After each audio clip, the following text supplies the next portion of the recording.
Hello, everybody. So, yeah. I was trying to record some commentary for my uncommented Berserk fast run video that ended in about 2 hours, and realized that I don't know that I can sit through 2 hours of talking at stuff that's happening at that rate. The reason that I originally made it with no commentary was because, well, it's kind of difficult to move at that speed and keep everything going and talk about what you're doing at the same time. So I decided I would streamline it that way.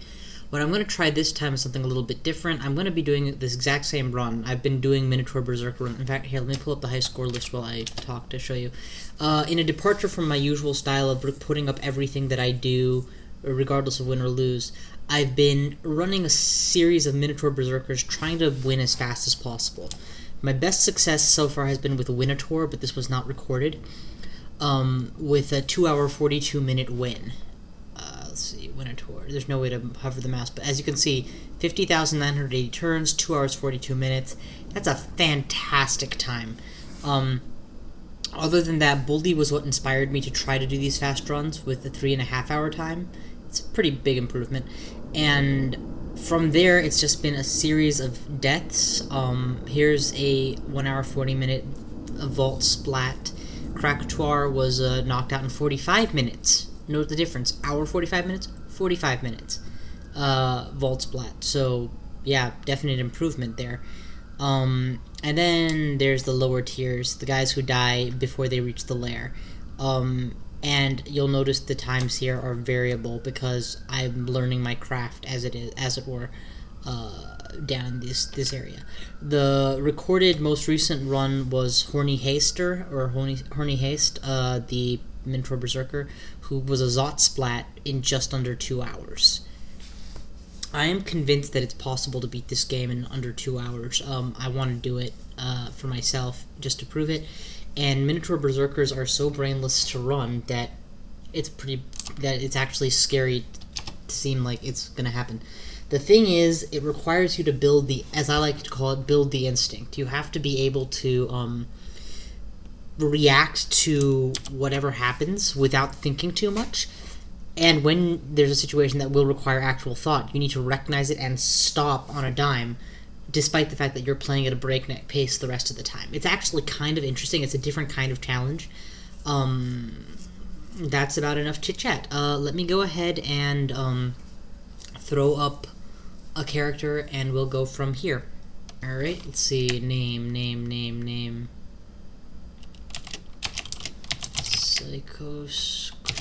PsychoCrusher sounds good. Alright, from here on out, my priority is to play the game as fast as possible, and talk as I'm doing it is going to be secondary tier importance at most. Alright, on your marks, get sets, go. So, first thing I do when I start is set to manual and prioritize at fighting, because that's going to be my survival skills. And the reason I leave them all on is because I'm going to gain power fast enough that I don't actually need to prioritize one of those skills over the other, for a while at least.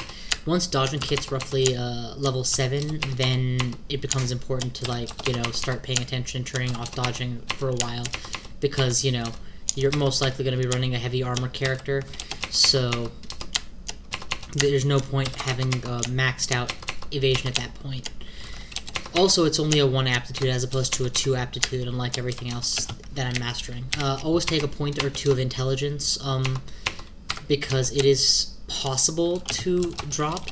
I actually hit -4 intelligence in my last game, which was very, very awesome for me, actually, to realize that it is possible to hit -4 intelligence. My last recorded game, I should say. To realize that it's possible to go negative without instantly dying. They give you a few more turns to use a restore abilities, or, a potion of brilliance or whatever. Alright, let's see. You might also notice that my character is teleporting around, or what appears to be teleporting around. It's one more way in which playing super fast is imposing a challenge on me. I definitely save a lot of time by... Too hungry to go berserk, so definitely worth going cheese first, and then do this, kill him, cool. I need to eat, Oh crap, that's gonna be youth. I need to eat first. Okay, sorry about that.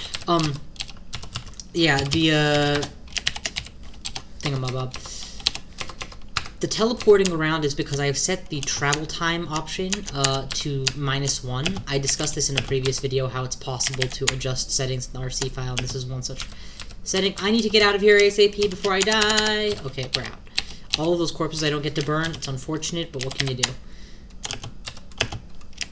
Another point and int, and I'm done. Oh, I didn't get to... I get to burn all the corpses anyway. Awesome. And we'll totally get to eat the bat, burn this. My health is still poisoned, so let's go upstairs, work that out, and then start moving again. Okay, running around again.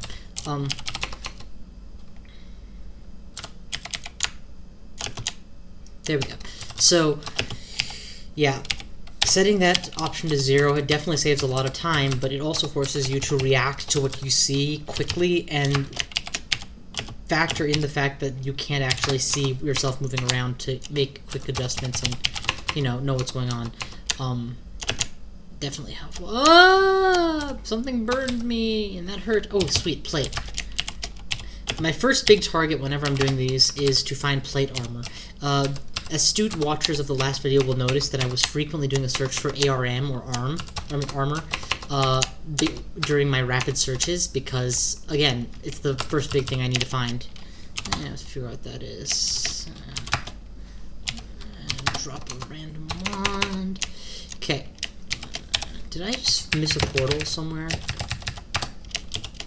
Oh, no. I don't ever want to enter a cigarette in this room. Okay. Again, making one of the things that you need to consider when you're trying to do a speed run is whether you're speed running for in-game clock or out-of-game clock. You can theoretically try to do both in one run, but if you want to set a record in either one, then obviously you can prioritize one over the other. And going for a low in-game clock score means actually reducing the total number of turns you take. This does not require you to play rapidly outside the game at all. Quite the contrary, you're going to be cutting corners as much as possible, so really, odds are good you need to take a lot more time making some tactical decisions so as not to, oh my god, get yourself killed. I'm going to berserk at 8 health, because that should be enough to get one of these guys down, and the temporary hit points, yes, saw me through the fight. Again, not a situation I would ever have put myself in if I had been playing slowly, but I'm not.